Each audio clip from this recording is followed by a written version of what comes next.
এই কঠিন পৃথিবীতে সবচেয়ে বেঁচে থাকা কঠিন হয় কাদের জানেন? যারা কিনা মন থেকে অনেক ভালো এবং মানুষের সাথে নিজের সম্পূর্ণ বিষয় মন খুলে বলতে থাকে।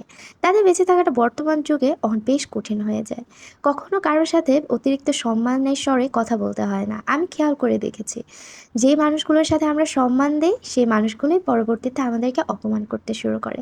বলে না, অতিরিক্ত কোনো কিছুই ভালো না, তেমন কিন্তু মানুষকে অতিরিক্ত সম্মান বা মূল্যায়ন করাটাও এই যুগে ভালো কাজ নয়। নিজের কোনো দুর্বল পয়েন্ট কাউকে বলা মানে নিজের সবচেয়ে বড় ক্ষতি করে ফেলা। বর্তমান যুগে আমরা কিন্তু নিজেরাই নিজেদের ক্ষতি করে ফেলাই। কারণ আমরা নিজেদের সবচেয়ে দুর্বল স্থানগুলো, কোন কথাগুলো যেগুলো কাউকে বলা উচিত নয়, সবগুলো একটা মানুষের মন খুলে কিছু সাময়িক সময় আমাদেরকে দিতে না দিতে আমরা তাদেরকে মনের সকল কথা বলে দিই। যার কারণে পরিশেষে কিন্তু কষ্টটা আমরাই পাই। আর নিজের সম্মানটা নিজেই হারাই, কারণ অতিরিক্ত কথা বলা আর অতিরিক্ত হাসি আর নিজের ভিতরের যতগুলো আবেগ আছে সবগুলো পোস্ট করাটাই তো আমাদের সম্মানকে সবচেয়ে কমিয়ে দেয়। কম বেড়ে ইট পাথরের শহরের জামানায় নিজেকে একটু দুর্বল রাখা বড় উপকার কাজ।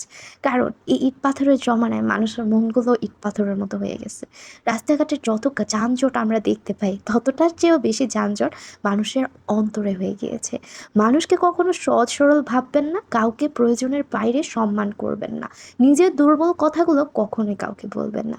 এত সুন্দর কথা বলা আমি, এই আমি কিন্তু নিজের প্রত্যেকটা দুর্বল বিষয়গুলো কারোর হাসি মুখ দেখলে বলে ফেলি। যার কারণে নিজেকে অনেক বেশি কষ্ট দেই এবং পরিশেষে ভাবি যে এরপর আর এই কাজগুলো করব না। সো আপনাদের সাথে শেয়ার করলাম আপনাদের ভালোর জন্যই। আর আমার ভিডিওগুলো যাদের কাছে ভালো লাগে, thank you so much and আল্লাহ হাফিজ।